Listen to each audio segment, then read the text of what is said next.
mempersembahkan serial Sandiwara Radio Borobudur.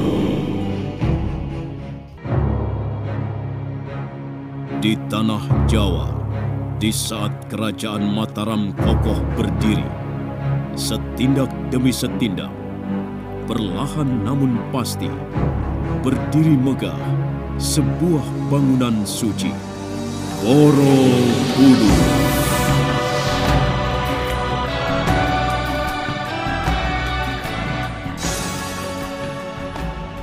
Diangkat dalam serial Sandiwara Radio dalam kisah Asmara Gunadarma. Naskah karya Edi Dosa, ide cerita M. Satria Pinandita. Para pelaku, Petrus Urspon sebagai Gunadarma, Edi Dosa sebagai Rakai Pikatan, Edos sebagai Ki Unggul, Lis Mardiana sebagai Biung Sino, dibantu oleh Idris Apandi, Elsa Surya, Pri Panggi, Elias Giber, dan sederet bintang sandiwara radio lainnya. Pengantar cerita, Asdi Suhastra. Sutradara, Edi Dosa.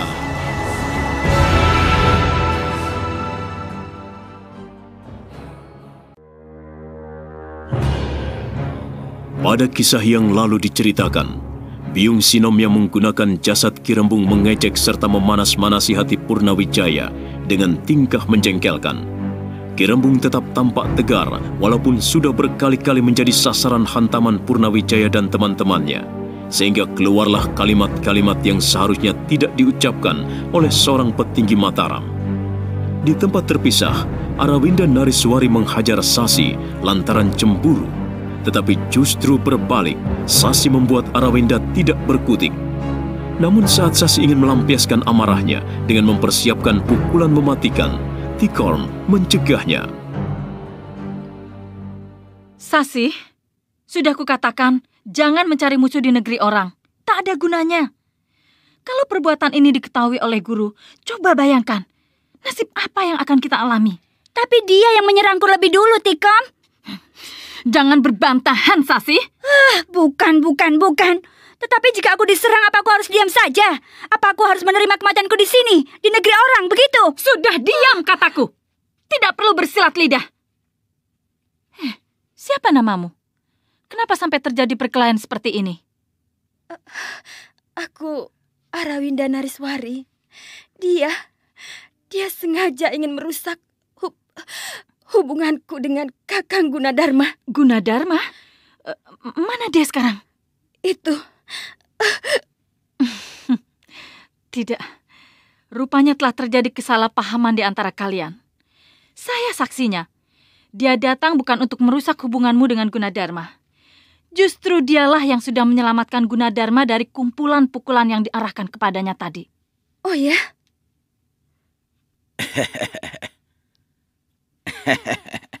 Kalau tidak salah, kau tadi juga yang bermaksud menghabisi Gunadarma, bukan? Kau tadi secara bersama-sama melancarkan pukulan ke arah Gunadarma. Bisa kau bayangkan, kalau Gunadarma tidak ditolong, apa jadinya? Apakah Gunadarma sekarang masih bisa bernafas? Tentu tidak, kan? Dia pasti sudah hancur berkeping-keping. Iya, benar. Tetapi, sungguh, aku tidak bermaksud mencelakakan Kakang Gunadarma. Aku hanya ingin menghajar Ki Rembung. Itulah kesalahan yang tidak kau sadari, Nini. Saat itu, Gunadarma berada dalam pegangan tangannya. Jadi, bisa saja seranganmu itu tidak mengenai sasaran, tetapi justru sebaliknya. Gunadarma yang menjadi sasarannya. Apalagi tadi kulihat, Gunadarma dijadikan perisai oleh Ki Rembung untuk memagari tubuhnya dari serangan kalian. Betul kan? Iya, aku tidak berpikir sampai sejauh itu.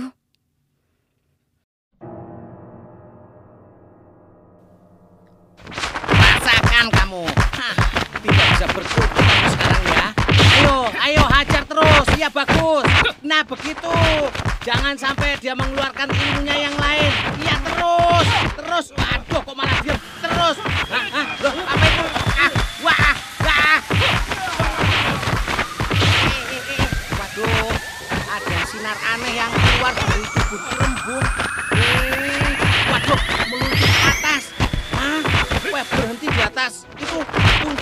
bangunan Kamulan ini.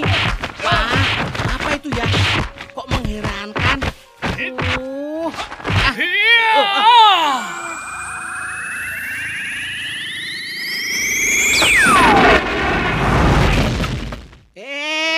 Ya. Setelah sinar itu ada yang keluar lagi dari dalam tubuh Ki Rembung. Kok loh. Ki Rembung seolah-olah tidak berdaya sama sekali. Badannya tidak bertenaga. Lemes dia, tidak ada tulangnya. Kok begitu ya? Wah, dia dihajar ke sana kemari oleh Purnawijaya dan teman-temannya sampai tidak berdaya. Waduh, bicara pun sudah tidak bisa dia sekarang. Suara apa itu? Bagus. Hancurkan tubuhnya. Aku puas. Jangan. Minggir. Biar aku habisi dia. Minggir. Aduh, jangan dihabisi. Bagaimana toh ini? Kok malah mau dihabisi begitu? Sudah. Jangan dilanjutkan lagi, sudah toh. Bagaimana ini? Wah, lah kalau Ki Rembung mati di sini untuk apa coba? Kita ndak bisa lagi mengetahui keterangan lain. Aduh, bagaimana? Nanti semuanya berantakan. Aku tidak sabar lagi untuk menghabisinya. Jangan Gusti, jangan. Sudah sabar. Aduh, ini buto hitam ini mau apa toh ini? Kok dorong-dorong begini? Aduh, jangan didorong-dorong, aku jatuh. Sudah. Ini bagaimana toh? Kumbanda, kamu sudah hitam dorong gede lagi. Aduh, salah. Sudah jangan. Lawang tulangnya saja sudah hancur begini kok ya mau dihabisi. Oh, dengkulmu kopong. Mbok sudah toh, kasihan. Sudah. Bagaimana ini, Guru? Apa tindakan selanjutnya? Kalau kalian semua menuruti saranku, harus ada yang melaporkan hal ini kepada Sri Ratu. Terserah siapa yang akan berangkat. Dan terserah juga apakah Ki Rembung mau dibawa atau tidak. Yang jelas, Purnawijaya harus tetap bertugas mengamankan Kamulan. Baik, Guru. Baik. Bagaimana ini yang menjadi masalah sekarang adalah itu loh. Iya. Masalah apa lagi? Sudah selesai. Selesai apanya yang selesai? Ini loh, rongsokan tubuh Ki Rembung ini mau diangkat pakai apa? Coba ayo. Kalau dipanggul siapa yang manggul? Lah kalau mau ditarik gerobaknya mana? Pakai gigimu saja, Mbul. Lah kok aku toh Guru? Guru ada-ada saja guyon ya. Lah wong ini sungguh-sungguh kok malah bercanda Guru. Bukan guyon, Mbul. Iya. Pakai gigimu. Loh kok begitu toh? Pakai gigi saya. Wah, lah kalau nariknya hanya satu langkah ya ndak apa-apa. Lah tapi kalau sampai Mataram nariknya, wah bisa rompal semua gigiku Guru. Guru ada-ada saja mau diar aku. Guru. Ki Umbul.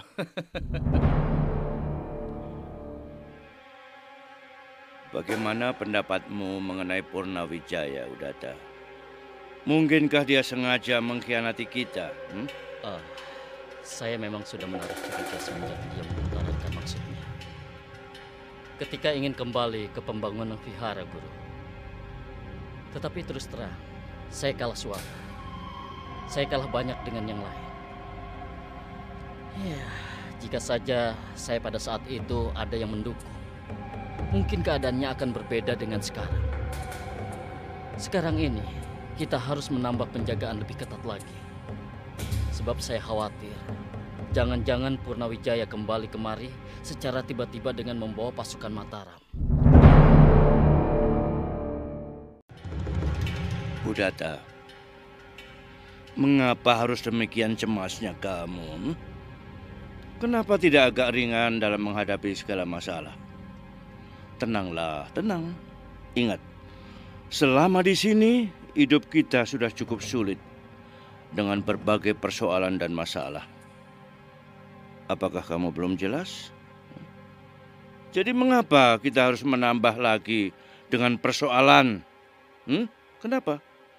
Mengapa harus memikirkan sampai sejauh itu? Coba lihat wajahmu. Datanglah ke Sendang, berkacalah. Kerut wajahmu sudah mulai tampak. Beban yang kamu sandang seolah hanya kamu sendiri yang bertanggung jawab. Tidak, Udata, tidak. Bukan kamu seorang, bukan.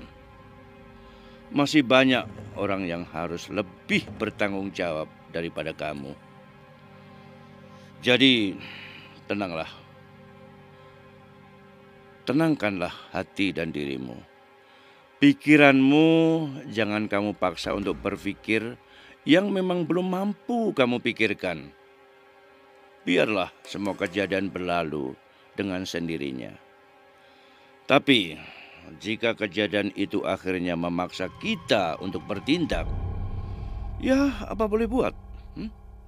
Kita jangan pantang untuk menghadapinya. Tapi Guru, persoalan Purnawijaya adalah beda dengan yang Guru maksudkan. Ya, beda bagaimana, Udata?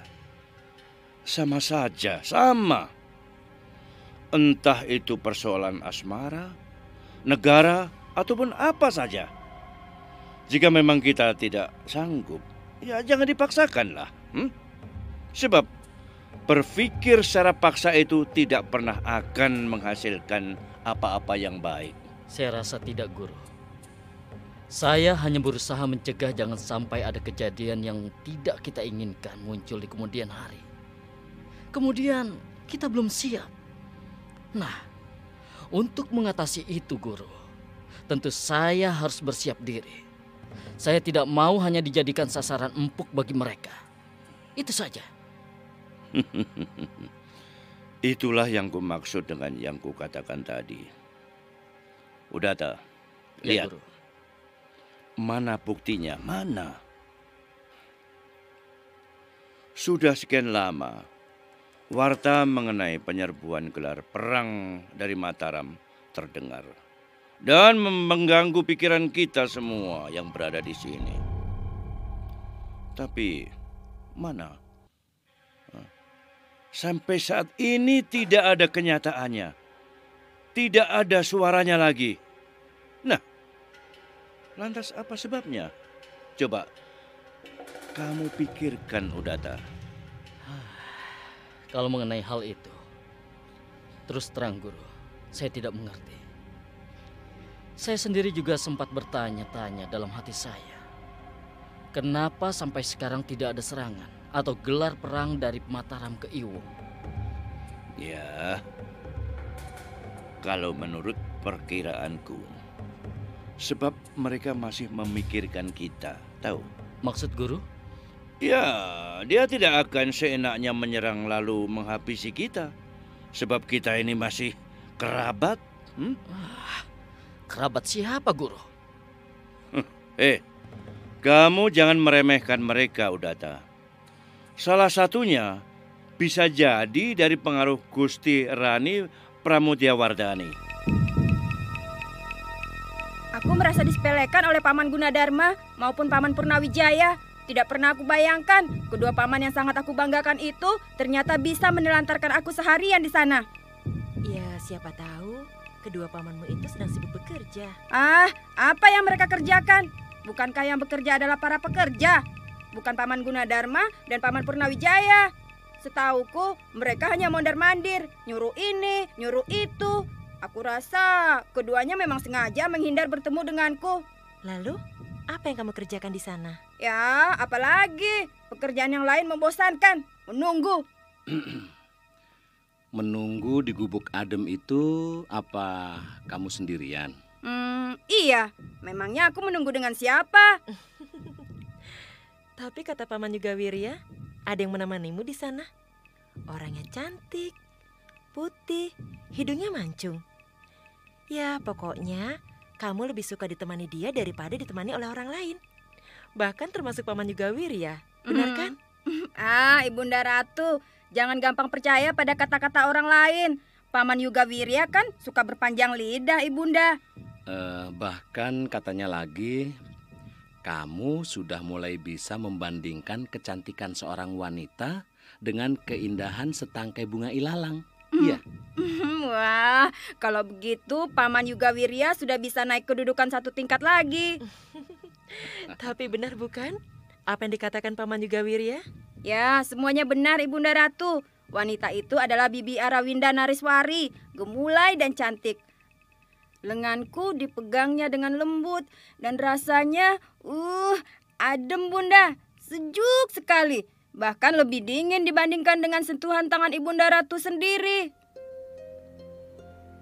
Tetapi maaf ya Ibunda dan Ayahanda, jika aku boleh tahu, bukankah Paman Purna dulu pernah pergi meninggalkan pembangunan vihara?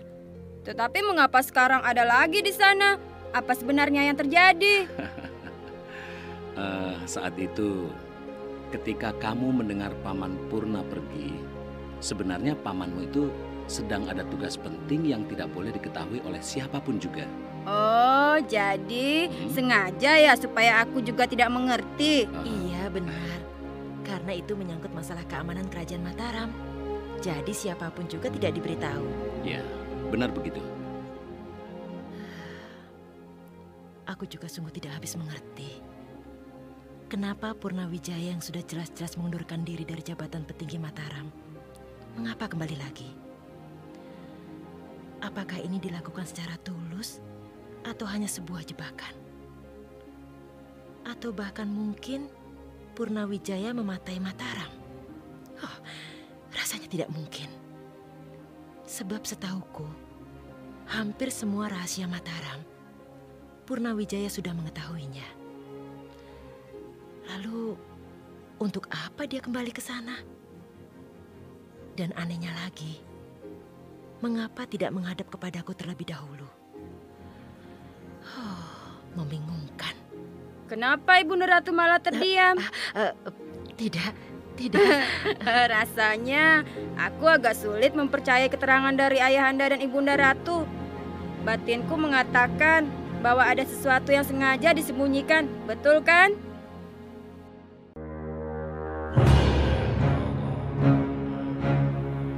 Rakai Pikatan dan Pramodawardhani sebenarnya merasa berdosa karena sudah membohongi anaknya sendiri. Tetapi berkata jujur pun tentunya akan menjadi menyulitkan mereka berdua. Nah, bagaimana kisah selanjutnya? Apa yang akan terjadi pada Dyah Lokapala?